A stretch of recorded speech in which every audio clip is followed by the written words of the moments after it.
14,000. Whatever, it's 14,000. Go. Right on cue. Backdoor for both. 13,000. 13,000. Boy. Comes with just south of 50%. Well, we have a float here from Negreanu in some capacity here. Starlink, which looks like he is floating. Very nice.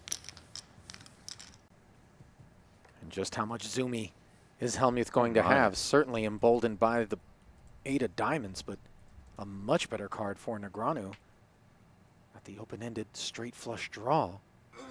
28,000. 28,000. So just north of 50%. And for Negreanu, It's not just the north of 50% of the pot. It's the fact that this represents almost 50% of what Phil had in his stack before he fired. Yeah, Ali, let's see what this river brings. I'm all in. Wow. Wow, That didn't help Ali. me. Good hand. A snap all in with 10 high from Hellmuth, and despite hitting He the does 9, it Like the spade, again. or you don't like the spade? I didn't like the spade. Didn't like the spade. Negreanu folds the winner.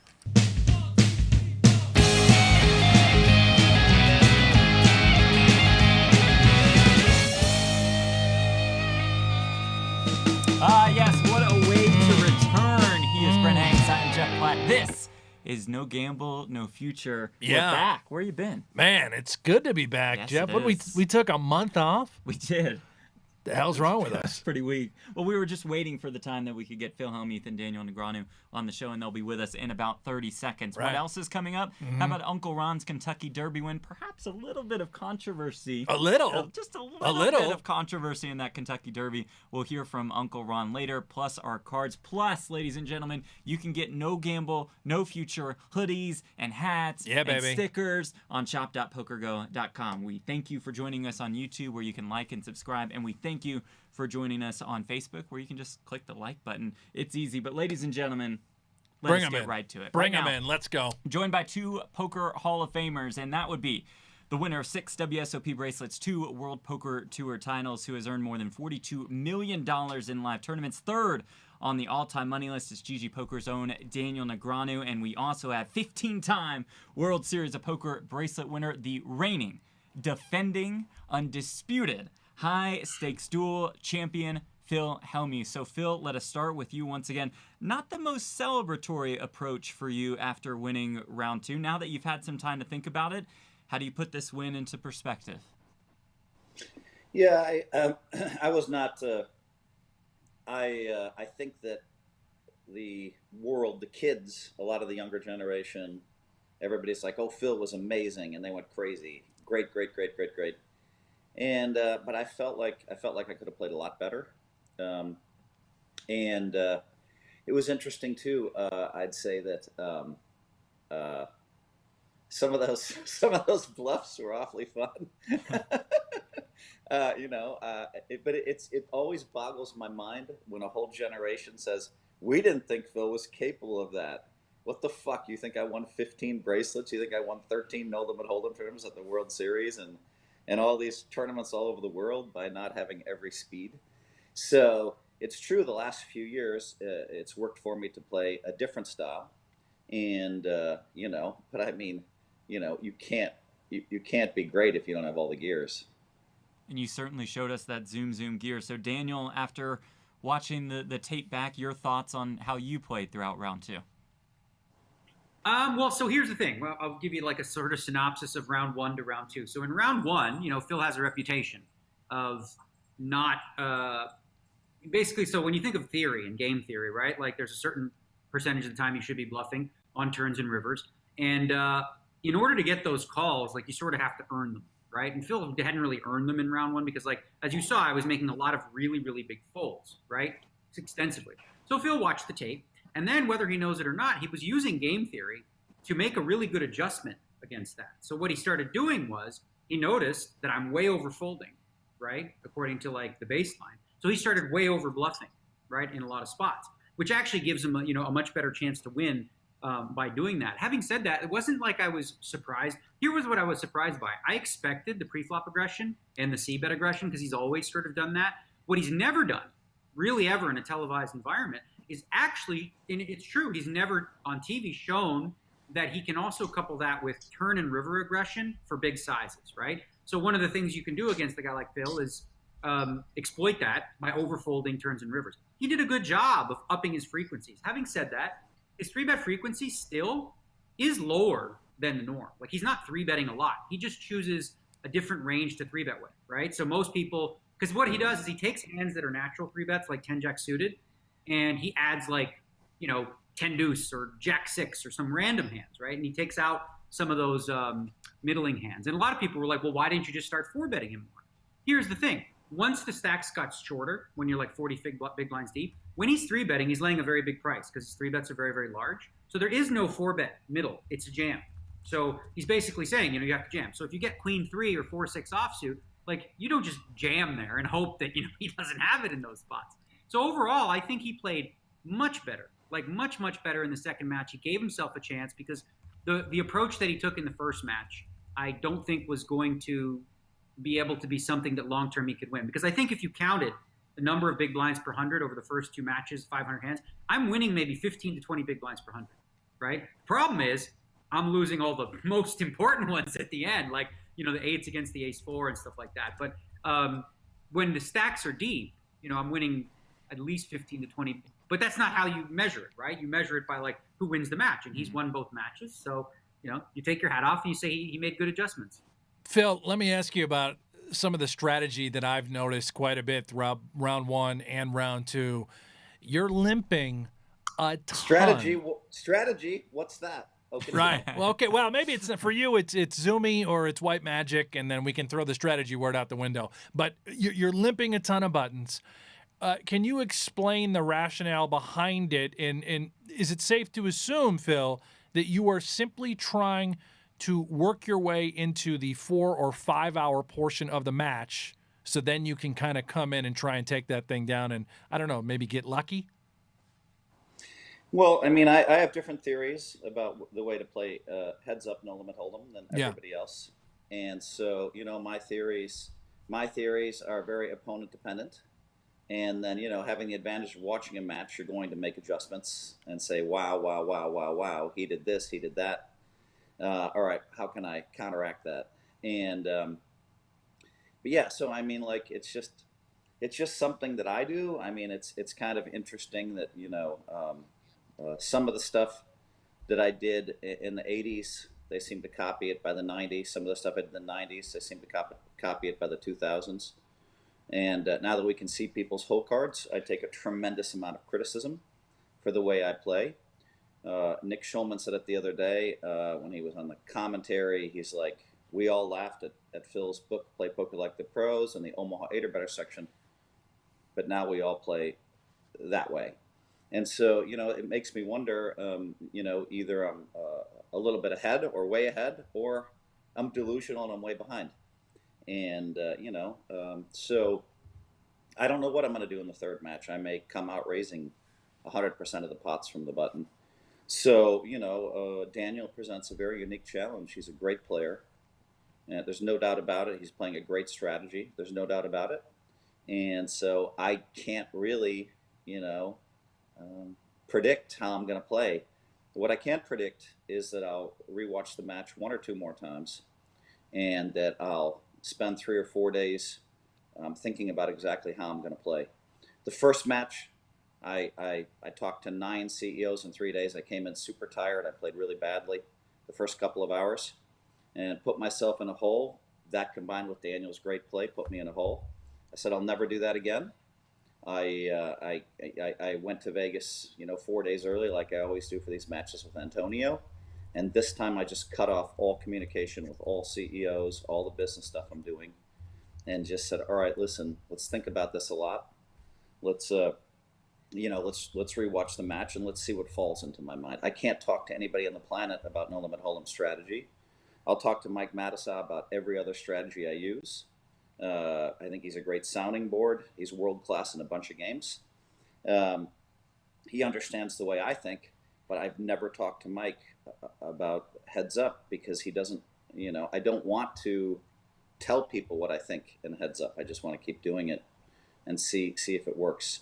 So it's something that I kind of, that I've really kept hidden, my no limit heads up game. Daniel, your thoughts on how Phil just responded to Brent's question about his approach? Yeah, so I mean, listen, so Phil, he's actually intuitively good at understanding game theory in some ways, right? So what he described, right, if for the more nerdy people that want to understand it, what he described is he saw something that was exploitable, right? I'm overfolded, okay? So what he decided was from whatever the equilibrium is, he's going to up it and start increasing his bluffing percentage a lot, right? So that's really, really good. So now I obviously saw that in the second match. So now I've seen that he's earned the calls, right? Because in match one, I didn't call him ever when he bet over 50% pot. None. Because if you look at it, here's the thing. When it comes to theory, if somebody underbluffs, even a little, if you fold every single time when they bet big, you print EV against that, right? If they're even slightly underbluffing, right? And he clearly, was in the first match. He made the very good adjustments using game theory. So now what we're going to be at for the third match is we're going to be at something that's a little bit more close to an equilibrium of, game theory optimal play, right? Because now Phil has earned the calls, right? He's bluffed enough so that I can't make these exploitative folds. Like a perfect example was one where it came like 8-6-3. I had queen 8. It was check, check, flop, turns a 3. He bets, I call. River's the 10 of clubs. So I have a slam dunk game theory call, right? Especially, based on every, on my blocker. You and had all that queen kind of 8, stuff. Daniel. You had queen Yes. 8. For the audience, you didn't tell Queen me your hand. You had queen 8. I said queen 8 with the queen of clubs. Okay, so I had the queen 8, right? So normally, in any situation, I'm going to be calling anybody here, right? But Phil didn't earn that from me yet, right? I haven't seen him deserve to get called. And I think overall, if say for example, if players, generally speaking, against Phil over the last 10 years, if they folded more on the turn of the river, they would neutralize him somewhat. Because I think what Phil, and I know this because I'm similar in this idea, what I want to do in tournaments generally or have is I want people to call me too much. So that allows me to underbluff and protect my stack, right? So the biggest weapon against that is people start folding, right? So if people start folding against Phil on the turn in the river, that's going to force him to zoom mode, right? Now, zoom mode's effective. The thing about zoom mode is you lay a big price when you do that, right? So you basically have to fade your opponent's making hands because when you do, you step into it. Like the good hand that you showed, it was a perfect example. King 6-6, turn like an 8, right? So Phil bet half his stack in that spot, right? With the draw. If I have, and the thing is, my range in that spot is going to be a king, it's going to be a 6, or it's going to be a spade draw, right? Now the 9 of spades hits the river. The other part of my range that I could have is hands that peel to flop that are backdoor diamonds. He has the 10 of diamonds and the deuce of diamonds. So he blocks a massive part of the range that he needs me to have, right? But he showed a lot of guts, and I take my hat off for him because I was like, when he told me he had 10 deuce, I was like, really? Because I'd never seen that from him before. I've been playing with him for 20 years. I never saw him combine the pre-flop, flop, turn, and aggression as a whole. I've seen him do the pre-flop and flop, but generally speaking, his aggression factor on turn and river is incredibly low. And I'm actually going to run the numbers on the whole match, and I'll share it with you guys, the difference between Phil's play in the first and the second in terms of all his frequencies. So he made a huge adjustment, and now, well, I'm obviously going to make an adjustment back, so we're going to see a lot more like what I would consider normal poker in the third match. All right, I gotta ask. We've defined white magic on this show, Phil. I know you gave us a nice little tutorial on that. Zoom keeps being mentioned here and referenced. What, Phil, is Zoom play? What is this? Can you explain that to the audience? What's happening in these matches when you go into this mode? Yeah. I saw this Mazda commercial. I don't know when. I don't know when it came out. I thought it was 03 or something, but it was probably more like 06 or 08. But whenever that, where the kid at the commercial at the beginning says zoom, and it goes zoom, let's go zoom. And I thought, wow, this is amazing because, half the time I play super fast when I play poker. The world hasn't seen that. There's no videos of all the final tables where I ran everybody over. There's none. The current generation thinks I'm a nit. They have no idea. That blows my mind that they didn't understand that, you think I just won all these tournaments by just playing super tight? Come on, man. And so anyway, I thought that was really cool. Zoom. So one of the people that I told this, I said, that was Daniel, was zoom. Well, Daniel's so clever and so fun that he kept saying that he'd sing it with me, zoom. And Every time he does it. By each other in the hallway. And he'd call me on the phone, zoom. And so, we were always hanging out, and he got it. Not a lot of other people like to sing like Daniel and I. And so that was kind of my theory, and I was about when I'm going to play really fast. And so I'd say zoom, zoom, zoom. Daniel and I would be filming something together, and I'd say zoom, zoom, zoom. And so it was kind of something that I came up with, in the decade of the thousands. And so Daniel liked it, and Daniel kind of went with it. And so when he started saying zoom, zoom, zoom, I don't think the audience, most of the audience, or even most of the poker audience, really knew what he was talking about, except that he's referring to fast. So I kind of invented that, pulled that concept out, and Daniel went with it. Daniel started using zoom, zoom more than I did. And it's been kind of fun. So that's the story. Now, Zoom, zoom, when zoom. you say fast, let's go zoom, zoom, zoom. when you're in zoom, zoom fast mode, you're referring to bluffing, right? I mean, it's watching the match, and you would fall into this mode. Daniel would throw a haymaker. He would land it. He'd take a chunk of chips. You'd be down 20, 25,000.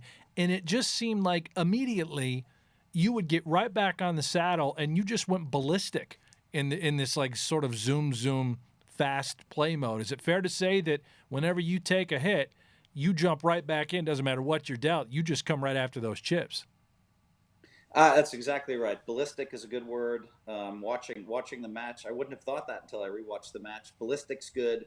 Daniel lands a haymaker, and I'm like, all right, I'm gonna fucking jab him for all those chips back. Bang, bang, bang, bang, bang, bang, bang, bang, bang, bang, bang. And and I'm just going balls to the wall. Anytime I feel any weakness, bam, I'm raising it, and it's going to be a big raise. How much will Daniel call before the flop if he makes it 1K? Well, if I make it 2,400, he's calling. If I make it 3K, he's calling. I don't know exactly where the line is, but if I make it 5,000, he can't call. So let me just make it 5K. You're going to try to steal 400 from me. I'm going to try to steal 1,000 from you. Let's have a jab fest. Jab, jab, jab, jab, jab. And then, he'd land a couple of really nice punches. And then I jab, jab, jab, jab, jab, jab, jab. And so, yeah, I went for it. And, ballistic is a good word. And yeah, I mean, I did notice that after I lost a big pot, I did open up more, specifically right afterwards. So then maybe it was just pure tilt. But I think that when someone gets smacked, then you're like, all right, you want to mess with me? Let me show you what I got in the tank. You want to try to beat me at poker? Then let me show you what I can do. Steam. So, ballistic. Zoom, zoom, steam. Yeah. So the way I interpret it, though, like the way it looks, is like, as I said, both Phil and I have a very similar idea as far as like tournament strategy and the idea of being aggressive but protecting your stack, right? So that's plan A, right? Plan A is get idiots to give you the chips, as Phil has been doing for many years. That is plan A. That is the desired goal, right? When that doesn't work, Phil has a plan B, okay? Plan B is fucking blasting, like wailing with both arms and going, fuck you, fuck you, fuck you. I'm going to go nuts and hope you don't have anything, right? So that's the thing is like, I want to get him out of plan A because that's his comfort zone, right? Get him into plan B. The problem with plan B is then you need to start making some hands and you have to start having some hands because, a lot of people are like, well, when you knew he was zooming, why didn't you just 4-bet, right? Like with nothing. I'm like, because like he says, he makes his raises so big that a 4-bet commits you for all of it. So now you're the one laying the price, right? So like basically he could just start doing that and just like, all right, well, every once in a while he'll pick up queens, kings, or aces, and then he can get it in. And now I'm pot committed, so I'm kind of screwed. So there is some medicine for Zoom that I'm going to prepare for the next match. But I think it'll be good. I think the third match will be most technical. I think the third match will actually be most technical. But again, I feel like my advantage when we're playing deep stack, 100 big blinds or more, is significant. Then when things get short, his aggression level moves up. He plays really well in those spots, I feel like. I do think, like I understand he limps and he has a reason for it, but I do think he gives up equity by, during that in the early stages when we're deep, that is hard to overcome long term. But again, he makes up for it by having a plan B, which is zoom, that gives him a chance to win the match. Phil Hellmuth and Daniel. I'll say this. It always boggles my mind when people are like, oh, you're not paying attention to strategy. What? I mean, I would talk poker strategy with Mike Matusow 30 hours a week, you know? And so I'm like, what do you mean? What do you think? I'm just purely on instinct? You can't win all these titles purely on instinct. Nobody can. And so what's interesting is there's some stuff that's happening in Heads Up that I don't think people have figured out yet. And I can't talk about, you know, until they figure it out. And so, you know, again, I could be delusional and think I have an edge for this very specific reason that no one's seen, and I could be wrong. And you know, and so, but for sure, I'm not going to talk about it or share it. You know, people keep emailing me. Can you talk about your Heads Up tournament strategy? And I'm like, no, you know, and I just won't do it. I just don't want to do it. I can't even tell Mike. Of course, Mike the Mouth, I guess, texted with Daniel 100 times yesterday or the day before. So Mike is for sure. I never, every time I told, you know, I'd have these great theories in 07 when I was winning everything or whatever, 2012.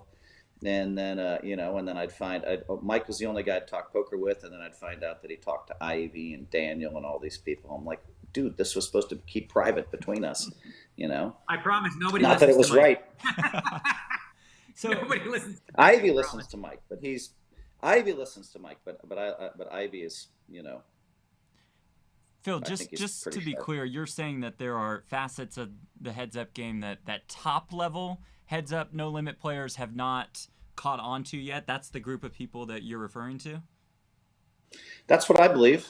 Okay. You know, and it dawned on me that, you know, why do I just keep winning? You know, I mean, I keep seeing people say, you know, Phil's $1.30 or $1.50 underdog, and I'm just staring at the screen where I've won 24 out of my last 26 matches against pros playing Heads Up, and I'm going, wait a minute, how can I be a $2 underdog? Or, you know, I mean, something doesn't add up there, right? And so, and you know, the Heads Up theories are very, very sharp, and I believe a lot of them are super correct. I have to chuckle when Daniel thinks he's a huge favorite against me in deep stack. Well, No limit hold'em. I'm looking. I have plenty of slots open because nobody wants to bet with me anymore. But if you want plus 150, I'll give you that, Phil. You can bet 100,000, 200,000. I'll give you plus 150. So, I mean, you know, if you want it, because I'm like, literally, here's the thing: people bet me in the first match, and they don't want to bet the second match. People bet the second match, and they don't want to bet the third match. So, like, it's always difficult for me to find action. But it's good value. 150 is good value. I just need the action because I got to get even now.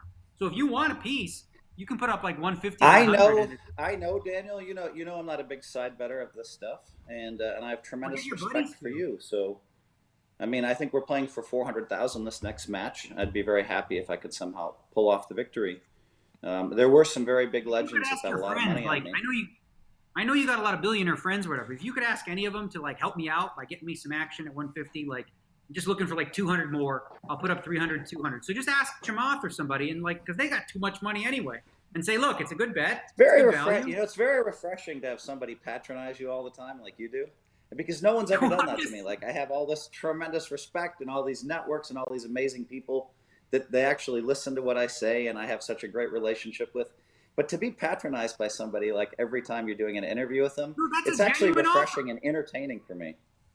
It's a genuine offer. I literally can't find people to bet with me anymore. So if you have friends or anybody, just let them know that they can get plus 150 on you with me. That's all. I'm literally just asking for a chance to get even. That's it. Because now all the people that I bet with don't want to bet me anymore. That's not patronizing. That's just the truth. I'm just asking for action. That's it. That's not patronizing. I know you got a lot of rich friends, so have them hit me up. Does this motivate you, Phil? I mean, I can see it in your face, sort of. What do you think? Yeah, I'm wondering. I mean, is this fuel to that, you know, that Hellmuth fire? I've had a chip on my shoulder my whole fucking life, Brent, and you know, to have somebody attack my legacy. I have not said one word about his legacy. I have not brought up anything about his records in any area of poker. I've sat there and I took it from him. Well, I fought for my own legacy.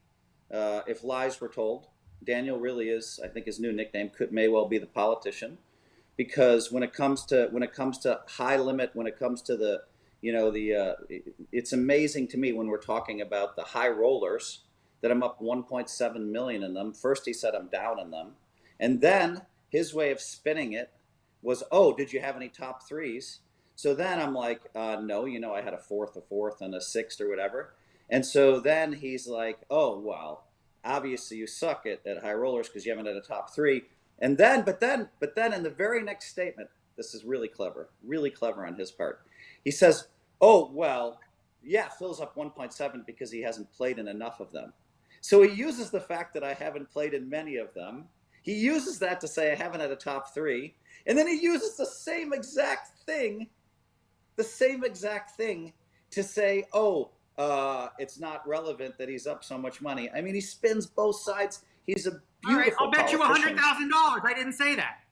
I'll bet you $100,000. What I said was, if you think of your ROI in these things, one of your cashes was in a $1 million buy-in, which skews it. So you won one buy-in. I didn't say it was because you didn't play enough, and I also didn't say you suck.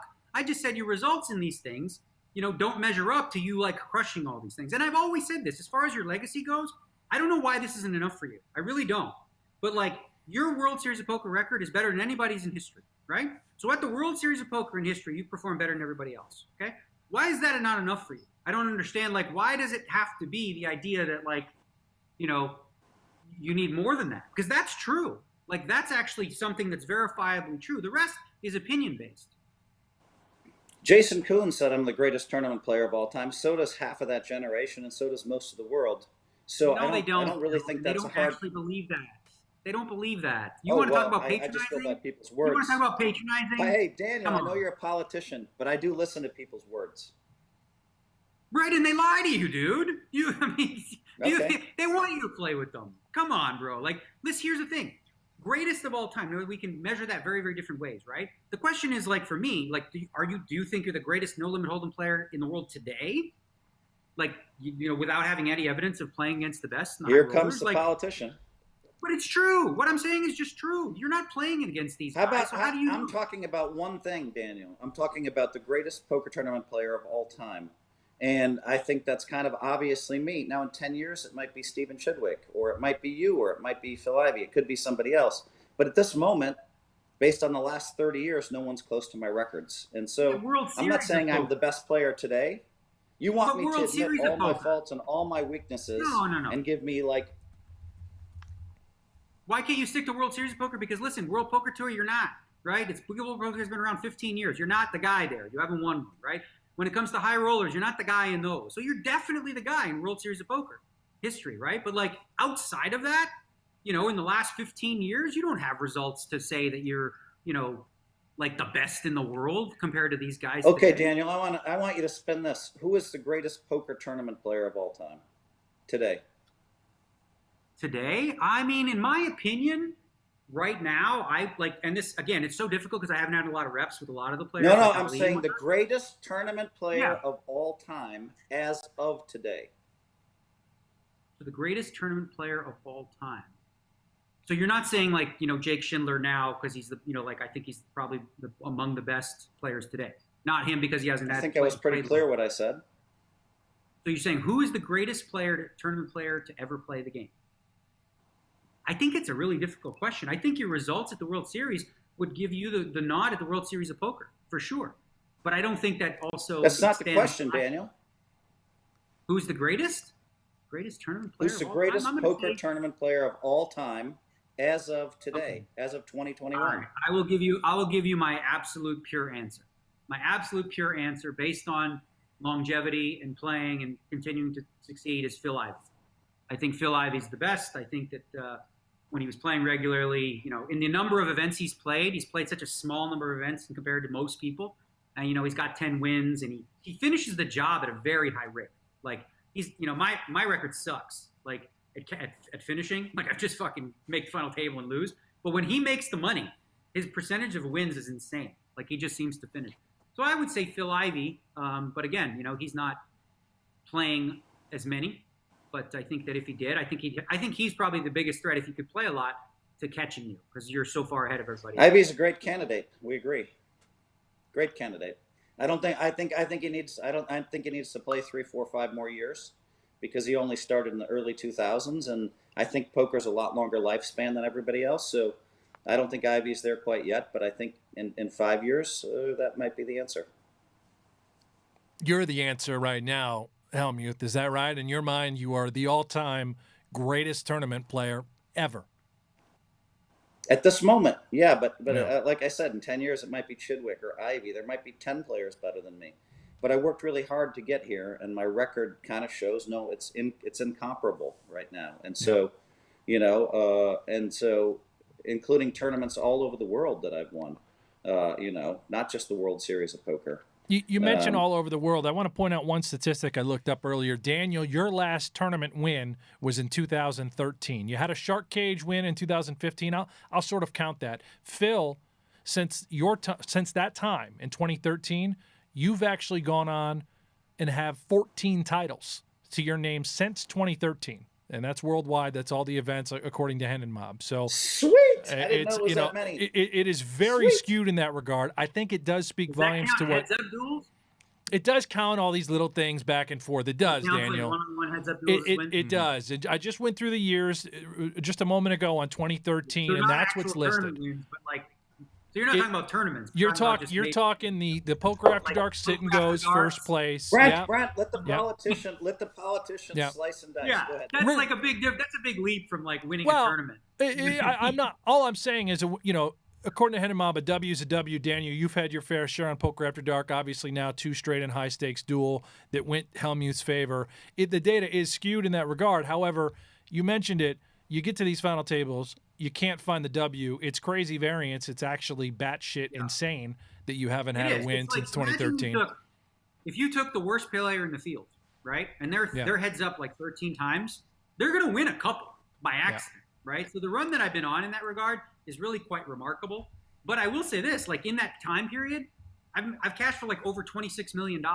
Yeah. Right. So like my second place finish is a $9 million in the one drop. I got $3 million in the Super High Roller Bowl. Like I've been cashing for $4 to $10 million, in almost every one of the years. Right. What's been elusive to me is like the victories. It's been a very strange run. Early on in my career, I ran super hot in those spots. Like when I made final table, I won. I was 8-0 to start. Right.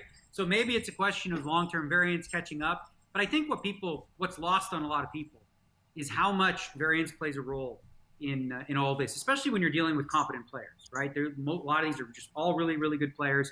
And so what people will do is they'll be like, he's not winning. It must be this. And then if a player starts winning, it must be this. When really the most likely variant as far as why someone's losing or someone's winning or whatever is predominantly luck in the short term. In the long term, it evens out. And then, you see the numbers bear out. But in the short term, luck plays a much more significant role, I think, than people realize. But with that, I'll say this go about ahead, Daniel. I'll say this about Daniel. I don't know if there's been many people that have made more final tables at the World Series of Poker or everywhere else since 2013 than him. He keeps getting there, I mean, he's undoubtedly a great player.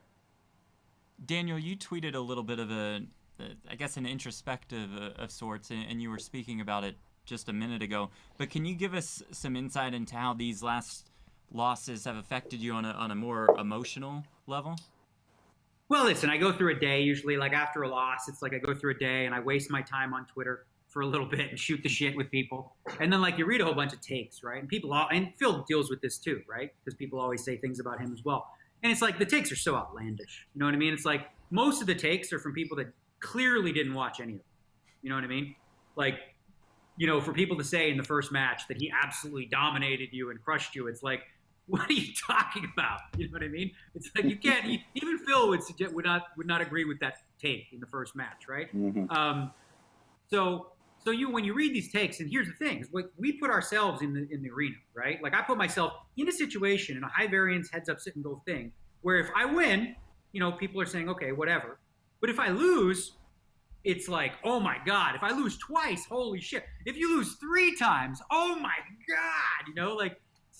So it can be, it can be a lot, I guess. But really, like for me, it just takes a day to just deal with it, and then I'm fine. Like I was able to just take a day off, and I went to Aria and I played some high rollers. I played 2 of them, came 3rd in 1, blew it really bad in that one. Jesus, I haven't made a mistake that big in a long time. But yeah, no, it feels good to be back out there. I enjoy playing live. There's so many high rollers coming up in June, July, and then you got the World Series of Poker. So I'm like, I feel like here's what's going to happen. Here's what I think is going to happen in the next 4-6 months. You have all these people now saying I suck for whatever reason because I'm doing this or I'm doing that, and they know everything. Then I'm going to win a bunch of shit this summer, okay, and go into the fall. And then people are going to say, oh, yeah, because he did this. And most of it is bullshit because really what's going to happen is I'm just going to start running a little bit better. I've gone through, and listen, Phil's been playing a long time too, so he knows this happens. The last year and a half or whatever, like the last 2, I've had some like, and I don't want to complain and bitch about it because I know it's part of the game. I've had some pretty sick run, like in terms of bad luck. And I know that because I've been playing long enough to know the difference when it's me just donking it off or when I've like been in a lot of high, important situations and, been unlucky. So, but I know that evens out, so I'm not worried about it. But it will be fun to watch the narrative switch to like, oh no, now he's playing well. When in reality, I'm playing better poker today than I've ever played by 1,000%. Not even remotely close. But people, Daniel, let me add to your voice there. 2012, right? I think it was 11 or 12, and all these articles came out about how the game had passed me by, right? And I'm going to say it was 11. The game's passed Phil by. The game's passed Phil by. And then I had 3 seconds at the World Series of Poker, including the 50K. And then all of a sudden, Phil's the greatest. 1 month later, 2000. It happens all the time. I think it was like 2016 or 17 where I had a really great series. They said, "Oh, the game's passed Phil by again," and then I won a bracelet and I became the all-time leader by even more. And then they said, "Oh, he's the greatest of all time. He's the greatest. He's the greatest." So I mean, the public is going to be fickle, and a lot of people in our sport are going to be fickle. They should really know that. They really should know that there's some balance that should be achieved there between the game has passed you by and you're the greatest. Like it's fun playing Phil on the big stage. It's really fun playing him on the big stage and having everybody watching stuff. But like generally speaking, the average person puts far too much weight in the result of what happens when we're like even chipped and we have like 40 big blinds each, or something like that. Like these are very short spurts of matches. We're playing a couple hundred hands, you know what I mean? And a lot of things can happen. The winner doesn't, it's not like regular sport. Like it's like in hockey. Well, I guess hockey has the highest variance, but like the Vegas Golden Knights last night dominated Colorado. They outplayed them, but they lost the game 2-1. Things didn't go their way. In most sports, that's not the case. If you play the best, you will win. And Phil knows this. He's been in spots where he played better than his opponents and he loses. That doesn't mean that the guy was better than him. Doesn't mean that he didn't play better. It's not how it works in poker because variance plays a role, and then such as life. But here's the thing. I embrace it.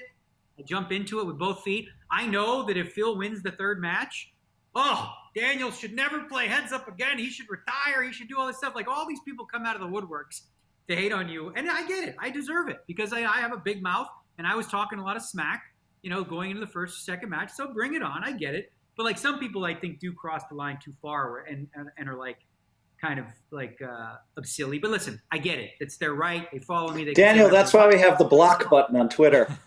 Yes, that's why I can block. The block button. Yeah. I don't like to block them too often because I don't mind hearing it. Like, I just soak it. 1,000 people, I think. Well, I'll tell you what, we're not going to. How many times people say you played terrible, and I say, did you watch the match? No. Okay, come on, bro. Just like say at least fucking watch the match. That's par for the course for all the chat pros out there. We're not going to block folks here on YouTube. Thank you so much for tuning in, folks over on Facebook. Please thumbs up, like, subscribe. You want to catch this show every single Tuesday? Well, you got to subscribe. You'll get a notification when we're going to go live. Phil, Daniel, you mentioned a moment ago high rollers coming up in July. One of those high rollers just so happens to be a 100K Invitational Heads-Up Championship. Are we going to see both of you folks in the event? I think they're on the list. I'll start with you, Daniel. I'm already paid. I'm like fucking ready to pay. I'm in. 32-player field, 1.6 million first. Does that count in our bet, the heads-up? You can count every event 25K or above, but though obviously just for fairness, they have to you have to use like buy-ins won and lost rather than just ROI. Otherwise, you could free roll me like that. Yeah. or you could like manipulate. I'm planning on playing too. By the way. There we go. And for there's folks, a yeah. McGregor fight. There's a McGregor fight 2 nights before, and we baby. just bought some. Are we on for some that bet tickets in though? the By the fourth way, row. are we on for that bet? Because I know I'm still waiting back to hear if we're final on that bet. Oh,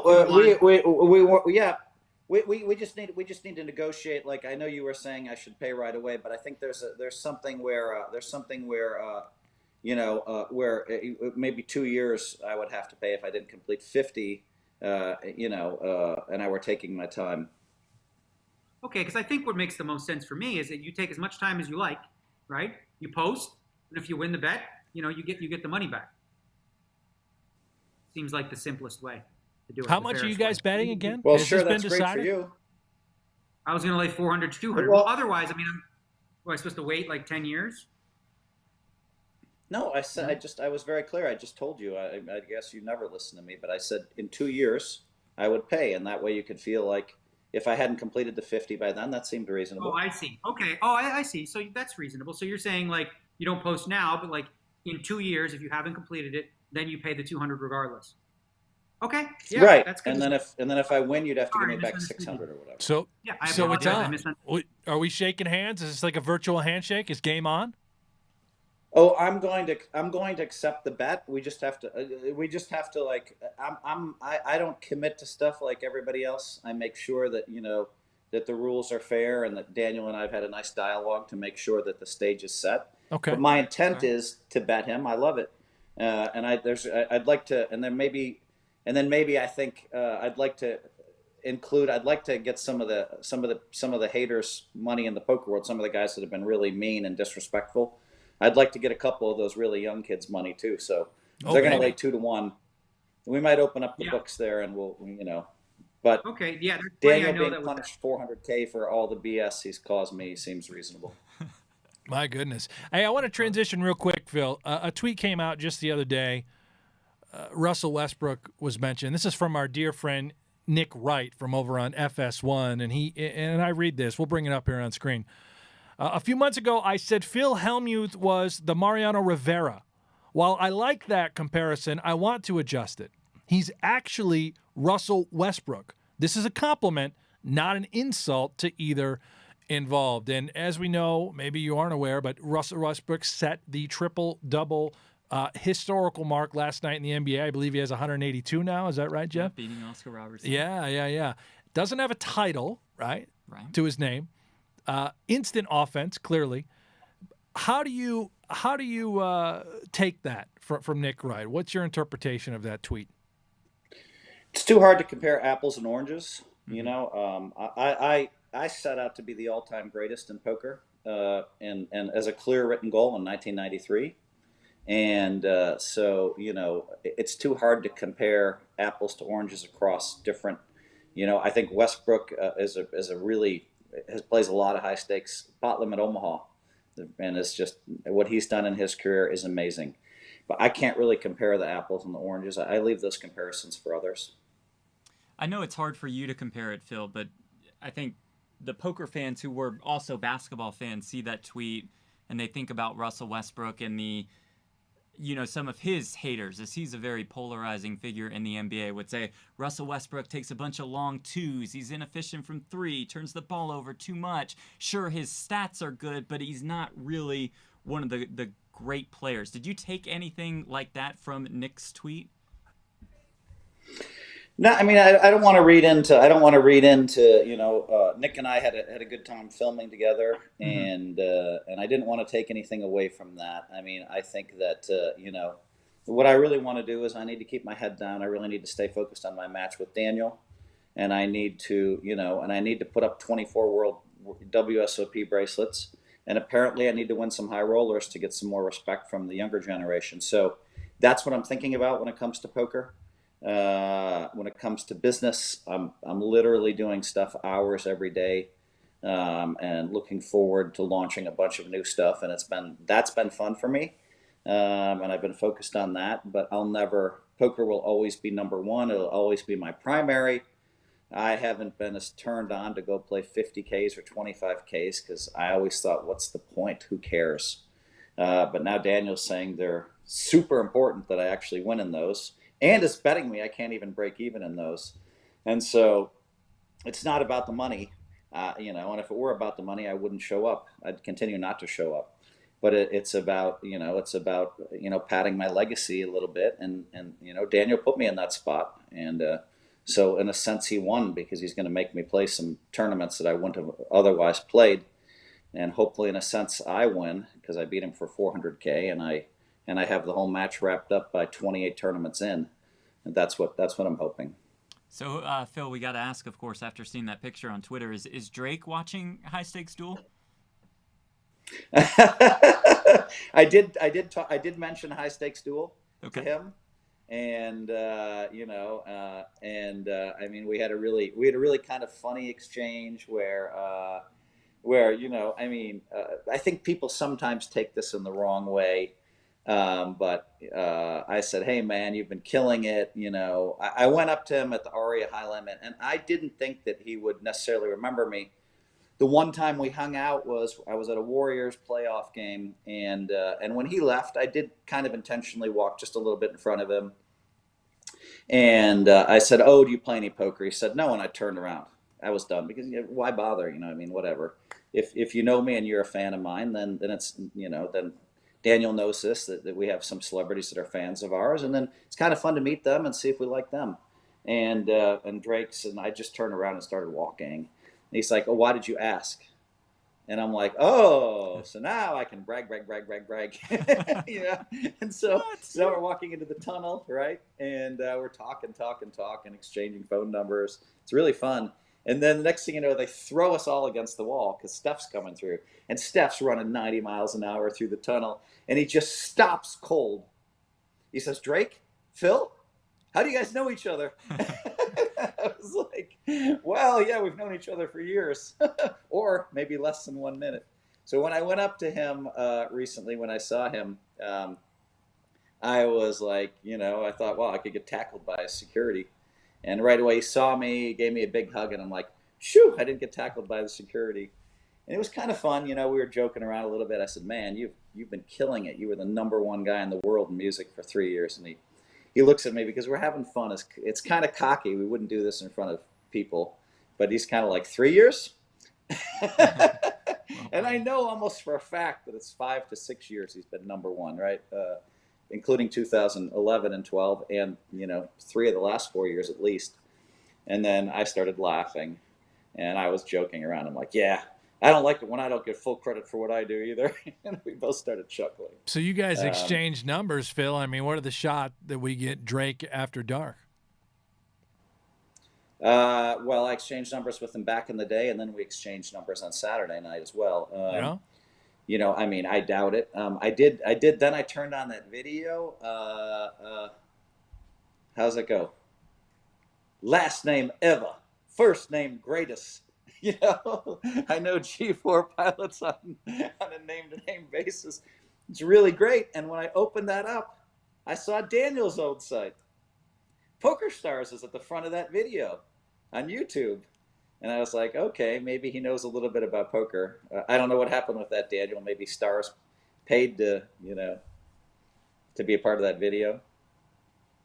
Sounds like product placement. Yeah. Anyway, Daniel, I was like, this is cool. I was showing my wife, and I got this song out because I was going to tweet out a picture of Drake and I, and I'm like, I'm going with this lyric. And then, boom, I opened it up, and I thought it was pretty cool because right at the beginning of that song, and Eminem's on that track too, there was a reference to, they're actually opening up a Poker Star screen, which I thought, to me, having poker in that video is cool. Finally, Daniel, if you do win round 3 and Phil declines a spot in round 4, it's obviously going to be Brandon Cantu next for you, yeah? Well, he's going to pay the debts that he owes and all the money he screwed people out of? Come on, let's not go low here. That's silly. The guy, come on, that's just... the way he robbed people is just next level funny. It's kind of funny if it wasn't so scummy, but no, I don't imagine it would be him. Yeah, I don't imagine it will. No, it sounds like we do have another player on deck. However, Phil... I'm not so certain he's going to decline. You might say it. Oh, I'm not going to play. Bull. You're gonna totally play Daniel again. I can't see you walking away from this thing. You don't remember the last show? the last show, he literally was trying to get us Wrap to it. only play 2. He wanted to make it over 2. He didn't even want to play the 3rd one. He's not going to play a 4th one. You're going to So the walk only away way from the this thing title? can go- The only way this thing will go up is if I win the 3rd one, because I will obviously continue to play at those stakes. But, so a lot riding on that one for trying to get that high stakes duel number up to the top. Well, we're I think excited. Poker Go has some ideal people. I think they want Daniel to play Dwan next. Yeah, we've got or Dwan, we've Ivy. got Ivy we've been talking to. Yeah, we got a couple candidates in the mix. Yeah. By the way, for folks tuning in at great home, you're players. wondering when round 3 will be announced. We are planning to announce that next week on this show. We know the date. We know when these two, Phil and Daniel, will collide. We'll announce it next week. Phil, maybe you could join us How again. do you know the date, Brent? I know people, Phil. I mean, I didn't commit until 1 minute before the show for that date. Well, that yeah, same person may have already texted me while we were doing this show to let me know we're locked. You are So, in the know. You are in the know. Of course, Phil, of course. So we are locked. We are loaded. We will announce next week on the show. Gentlemen, thank you so I want much to for say joining something. us. Hold on. Okay, Hold please, on. get it Before off we your go, chest. Get it off your I chest. really want to say something because I feel like it's important for me to say this, right? Yeah. And I want to apologize, Phil. If you really feel like I've been patronizing to you and it's been like too far and I have gone like beyond like friendship and like, because we've always needled each other, right? Like it's always a fun thing. And if you feel like I've gone too far being patronizing and those like things like that, I apologize. I'll be more mindful of not doing that because I do consider you a friend. I like you, and I never wanted to hurt your feelings. You know what I mean? I'm sorry if I did, from the bottom of my heart. Daniel, you wrote 50 negative blogs about the way I played poker in 8, 9, 10, and 11, right? And then when I won everything in sight for 2 years, you disappeared. And then you started writing them again like a year later, even though I had 3 firsts and 3 seconds at the series. And there weren't that many high rollers at that point in 2011 and 12. So I just kind of tore the poker world apart for a couple of years straight.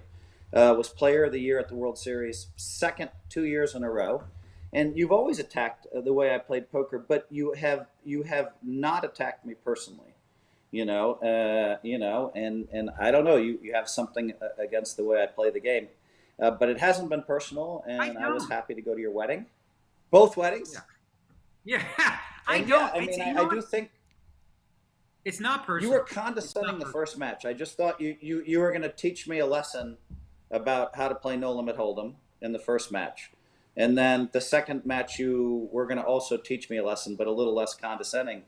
And when I turned around that first match and beat you, I didn't say one negative word to you. All right, so I guess that's a no on accepting the apology. Oh, I accept the apology. Yeah, but I'm saying there might be a few other. But he had. But the thing is, it's never like. Here's the thing, Phil. It's because you make yourself a target too, right? Like, I don't say this shit to Eric Seidel or to regular people, because they're not out there, banging their chest saying they're the greatest and things like that. But when you do say things like that, I have to challenge sometimes because I do know there's some other people that are in the conversation for that. And so that the only reason you get any feedback back is because of your stance to make boastful statements of your own. I mean, I admit that I'm a target, that I make myself more of a target for you. 100% agree. But I don't know why you're the one that has to step into the void. I mean, you were very condescending the first match. You're forgiven. The second match, somewhat actually, I'm kind of entertained because I'm used to being treated with a lot of respect by most people, or at least people laugh at me at the table. My friends laugh at me at the table and my kind of cockiness and the way I am. And to me, that's kind of fun, and I kind of make myself a target. You took it a little bit further and actually was a little condescending. And I was somewhat entertained, and somewhat it's good for me because it's good for my resolve too. When someone tells you, essentially that you're not studying poker strategy, even in this interview, and I was kind of entertained by that. I don't think Phil knows that he made an actual adjustment, and I'm like, no, I said you knew that. I said okay. Game theory.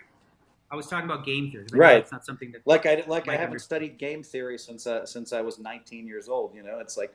It's like bizarre to me. I mean, it really just so happens that I don't. You haven't studied game theory. I know that for sure. Like, you haven't studied. You've studied strategy for sure. Strategy and adjustments. Do you know like what that, game theory means, Daniel? Yeah, I'm talking about game theory at the highest levels and understanding, like, you know, how. Oh, so now you want to amend your statement because obviously I've studied game theory. So, but you don't think I've studied game theory at the highest levels. You want to amend it to that? Yeah. Well, like, I mean, like, you know, using combinatrix and things like that. You know, yeah, like understanding stuff like that. That's not me And being. so what you're saying is you're saying by using the way. combinatrix. Neither Well, is you're Phil saying Ivey, that by the way. using combinatrix. Go ahead, Daniel. You talk first. No, I was going to say, neither is Phil Ivey. I would say the same thing about. He hasn't studied game theory either. He's never gone there. He said he's willing to do it and he might do it at some point, but he hasn't because he's never really put in the work. He's just been so good at doing what he does, and you've been so good at doing what you do that you never really had to go down that rabbit hole. He felt like so maybe in your view, you have studied strategy, game theory, but I guess the way that I would define it, or the way that most people today would define, what's available, that's not something that you've worked with, right? Hold on one sec. So listen, Daniel, your definition of the highest in game theory is combinatrix, I guess, which I've never heard of, solvers, which I've never used, and studying a lot of GTO. So that's your definition of the top of the mountain as far as game theory today. And, but I think, you and I just have differing opinions of what would yours where be? we should be spending our time. What's your definition of game theory? Well, I mean, obviously, I study game theory because game theory just means you're putting time into theories on games. It's a very basic, broad definition. So you amended it to the highest level game theory, but I think that the game theory that you thought was the highest level in 08 wasn't, in 09 wasn't, in 10 wasn't. I think it led you to bad paths and bad habits. Now maybe this time around, I never studied game theory in 2008. I never studied game theory at all. The only time I studied game theory was probably 3-4 years ago. I didn't spend a minute on it until recently. So all those. So things you're are telling not, me in 08 and 09 when you were having strategy sessions with a lot of the online pros that wasn't game theory? I wasn't. So you having want to define it by. First of all, I wasn't having strategy sessions with online pros, and I was not using game theory at the time. I was thinking about strategy much like you would and stuff like that, but not from the perspective of game theory. No, not until recently. Because you came up to me in 09. You came up to me in 09 and said, Phil, you're never going to win again unless you start doing this. I remember that clearest day. And I was like, look at your results in the last 10 years in terms of like tournaments, they've not been that good. Like, I mean, they could be a lot better if you got better. And that's the thing is like, you're so talented that I think if you use this stuff, and this is my opinion, you don't have to, but I think if you did, I think it would make you even better than you are. That's my opinion. And on that, wow, we will close it out. Thank you Wow. both for the time. We appreciate it as always, and we Hell of an ending. greatly look forward to round 3 of High Stakes Duel 2. Thanks, guys. Later. All right, there they go. Phil Hellmuth God and Daniel damn, Negreanu. Jeff! I gotta tell you, I feel like we're probably going to need to have them back again. They're not settled. The dust is not settled. They're still bickering, going back and forth. You can just see it. I mean, Hellmuth was ready to explode right there before you cut him off. I mean, yes, and yes. They can come on every week for all we care. They can just sit here. Well, we have to have Phil back next week because we're going to announce round 3 of High Stakes Duel, which is definitely coming in the very near future. Okay, Jeff. let us do this. We're going to speed through the rest of the show. Thank you all so much for watching on YouTube. Be sure to click like. Be sure to click subscribe. It's all easy. It's all free. It all helps us Thumbs bring up, on please. Click those thumbs up now. poker superstars like Phil Hellmuth and Daniel Negreanu. We shift to the Kentucky Derby, and Brent, we saw Uncle Ron just Smiled. absolutely nail it with his pick. Yeah, well, he nailed it for a reason because he was in on it. He knew that something was all, I don't know, Jeff, it was rigged. Correct me if I'm wrong, Yeah. but we have the first official statement from Uncle Ron, Well, our we have a horse video. Here we go. whisperer Yeah. on the matter. Let's see it.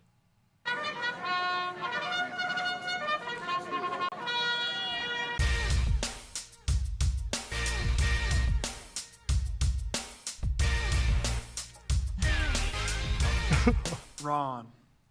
Uncle Ron. Oh, my. Hello, fellow bookie busters.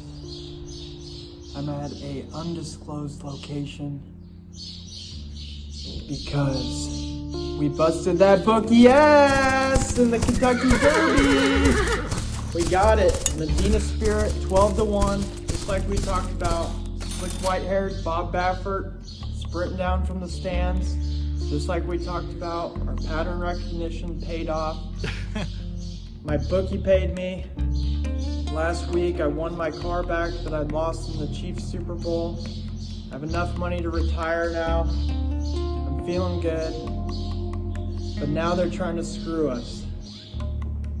This weekend, an article came out that said that Medina's spirit had an illegal substance in him before the race, and luckily my bookie paid me last week. I've had to flee Kansas, and I'm kind of laying low for now. But I've done an investigation, and Spit it out, I think I've figured out what happened. I think the athlete, Medina Spirit, is innocent. I think the person who's at fault for this and who's guilty, initials are BB. Bill Belichick. Oh. Hear me out. Oh. So Bob Baffert and Bill Belichick are good friends, and they did an interview an hour before the race. And Bill Belichick, during this interview, he had a quote. He said, quote unquote, "Horse racing is tough. You only get one shot at it." Okay, he said one shot at it. So I think he slipped up, and this is all the evidence we need that it's Bill Belichick's fault. It's not Bob Baffert's fault, and he's innocent, and it's not the athlete Medina Spirit's fault. He's innocent. Well, that's good to know. I think just because Bill Belichick is good at two things, winning and cheating, he was trying to help out his good friend when actually by going before the race, Bill Belichick went in, injected Medina Spirit's hoof with this illegal substance to try to help him when really it doesn't even enhance his performance. He thought he was doing a good deed for his good friend Bob Baffert. He really just screwed him over because he won fair and square, we were paid out fair and square, and that should be the end of it. So, I think Bill Is he in a horse Belichick, stable? he really He is, right? Wait, what is that? screwed us over. Oh my God, that's cough syrup. That's what Bob And I think Baffert we said just need to happened be to done with Medina that Spirit. investigation. And I think it's time to move on to the Preakness. So for the Preakness, we're sticking to the same strategy. We're going with the slick white-haired Bob Baffert, Oh boy. and we're going with 2-to-1 horse concert tour. We're fading Medina Spirit because every athlete who has been a part of cancel culture and has been targeted by cancel culture has performed poorly in the short term. So example, Tiger Woods in 2009 fell off the face of the earth in golf after his investigation in cancel culture. Michael Jordan with gambling. They said he had a gambling problem. Short term, his performance declined. So we're fading Medina Spirit. He's going to be hearing too much other crap from the other horses all week, and there's just a lot of bad energy and talk and whispers going around him. So we're going with horse whisperer Bob Baffert. He's going to be focused on concert tour, whispering. Concert tour was going to be the favorite for the Kentucky Derby. We were going to bet on it, but it dropped out last minute. Horse, Jeff. So 2-to-1. The Preakness this weekend. Don't tell my bookie, but I will be live at the Preakness this weekend. I'm gonna find Bob Baffert's slick white hair. Concert tour, 2-to-1. White hair magic. Let's bust our bookies. All right. I mean, there you have it. I mean, I saw a few things there that I have a lot of questions about. One, according to Bob Baffert, the reason Medina Spirit tested positive, blamed on a trainer for urinating in hay who was taking a bunch of cold medicine. Right. I just saw Ron in a stall, Jeff, drinking some sort of cold medicine, and he was there. Although Baffert amended his statement today to say it was in the ointment that they put on the horse, so maybe Baffert's trying to cover for Uncle for Ron, okay, who's trying to cover for Belichick, all right, or something like that. I don't know. Best of luck if you. I don't know. Let's just move Preakness. on to the bets. I mean, I'm definitely going to bet the horses again, Jeff, because I am a degenerate. Follow us at NGNF Show on Twitter to get our Preakness picks. Those will work out really well. Let's take a look at the tracker. Remind you all of where we are at, and it's pretty nice for Mr. Hanks. Brent is up about 5 units. It's nice for our Betcoin, up about 2 units. For me, it's a work in progress. You know, we're not even halfway through 2021. This will be fine as we get to my card, which is obviously going to be full of winners. We start with the Mavs tonight. They need a win to avoid the play-in game. The Grizzlies need a win to kind of stay in the play-in game hunt. Take the Mavs -1.5. Pacers plus the 6. I do love 2 Texans this weekend at the AT&T. Byron Nelson in Dallas. 1 would be Scotty Scheffler. 1 would be Ryan Palmer at 40-1. And the Edmonton Oilers at 19-1 to win the Stanley Cup, because you need a Stanley Cup future. Thank you to our friends at DraftKings Sportsbook for providing these odds. All winners, Brent. What you got for us? I'm going to give you some winners.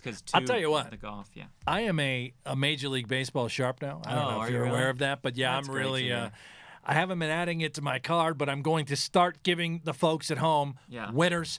Here we go. I got the Texas Rangers money line plus 143. It's on. Can you give me an update? Give me a live update, Jeff. Sure. Am I winning? Live? I mean, the Rangers against the Giants. Let's see. 7th inning, top of the 7th. Rangers have a runner on first. They have 2 runs, but the Giants have 4 runs at the moment. Right where we want them. Rangers are more a later inning. Got them right where we want them. Never a doubt, Jeff. This is the never a doubt segment. Here we go. The Pirates, the Buccos, -119 money line. Winner. Red Sox, -124. Winner. Can't lose there. I'm also going to be joining you at the Byron Nelson. I've got Brooksy, Mr. Koepka. He screwed up for me. I forget when I bet him last, Jeff, but he didn't win. You always bet Koepka. He didn't win, but I'm back on Koepka for the Byron Nelson. Can't lose. This is a can't lose futures bet in golf.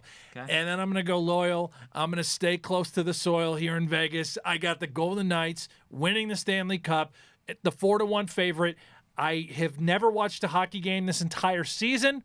I don't plan on it until the Stanley Cup. Big hockey That's guy. why I'm going to bet on him. Big hockey guy. I have a theory with hockey, okay? There's a couple things you have to do. 1, you got to put the puck in the net. 2, you got to stop your opponent from putting the puck in the net. That's it. It's very simple. Can't lose strategy in hockey. If the Golden Knights can do that, they win the Cup, Jeff. Between you and Uncle Ron, just some top-notch sports betting. That's what you're going to get. Top shelf, on I this believe. program. Top shelf from Betcoin right now. So we start. Let's just fire off the first NBA game Here we go. on the docket. Here we go. Yeah, fire it up. Nuggets I'm going to go. Yep. -6, so the favorite will be heads. Nuggets heads. Yep. The Charlotte Hornets are +6 this evening against those Denver Nuggets, Here we go. and they will be tails. Here Dim we the go. lights. Yep. Here we go. Flip it. Betcoin. Toss it. In the air. Winners of 2 in a row. Tails. Take the Hornets. Tails. Plus the 6 tonight against the Nuggets. And with that, we close out our show for this week. Thank you so much for checking us out on Facebook Thumbs and up. on YouTube. Be Thumbs sure up. to like, please, and subscribe. One more video, Jeff, to send people off into the night. Yes. Fire it up. That Let's get sounds out of amazing. here. We'll see you Fire next it week. out of here. Let's go. Bye-bye. Wow. And then we've got a couple Barstool bros here. They look ready for some horses racing. So here at the main event, we're gonna make this an annual event. Jesus Christ.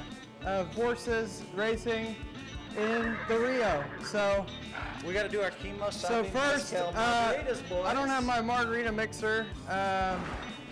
So I don't know what happened to that. Cheers.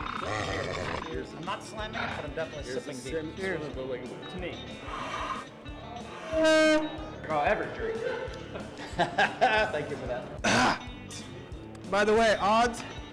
The odds are Phil Hellmuth. He's going to be coming in at 8-1. Ooh, 8-1. Okay, good odds. I was born to be a jockey. We got ready? Yep. Cool. All right. Who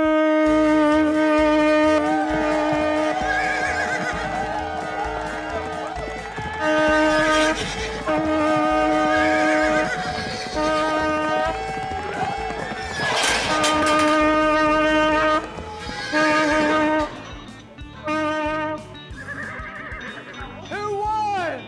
Winner! Come here. So as As your championship dance, you got to do Do I this. get to blow your horn? You're gonna do this, okay? Oh yeah! Woo. You gotta do it. Cover her eyes. Oh yeah! Yeah! For more Uncle Ron videos, Phil Hellmuth, regular size jockey videos, please be sure to subscribe to Poker Central on all social medias.